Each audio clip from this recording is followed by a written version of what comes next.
Aheri time खेड्यातील बातमी शहरापर्यंत। गडचिरोली पोलिसांनी नक्षलवादाविरोधात मोठी कारवाई करत महाराष्ट्र छत्तीसगड सीमेवरील जंगल परिसरात लपवून ठेवलेला मोठ्या प्रमाणातील शस्त्रसाठा व शस्त्रनिर्मिती साहित्य जप्त करून नष्ट केले।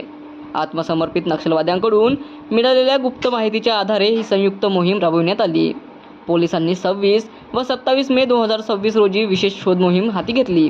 या मोहिमेत विशेष अभियान पथक C60, BDDS आणि DRGच्या जवानांचा सहभाग होता।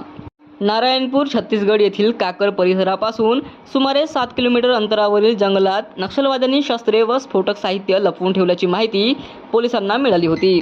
शोध मोहिमेदरम्यान पोलिसांनी एक INSAS rifle, 2 single shot rifle, 2 bore rifle, जिवंत कारतुसे, 25 किलो IED स्फोटक, detonator, wire, solar plate launcher तसेच शस्त्रनिर्मितीसाठी वापरण्यात येणाऱ्या लेथ मशीन, मोटर, ग्राइंडर मशीनसह मोठ्या प्रमाणात साहित्य जप्त केले।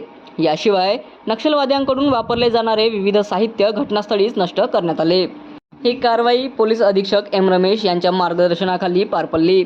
या यशस्वी कारवाईमुळे नक्षलवाद्यांच्या हालचालींना मोठा धक्का बसल्याचे मानले जात आहे।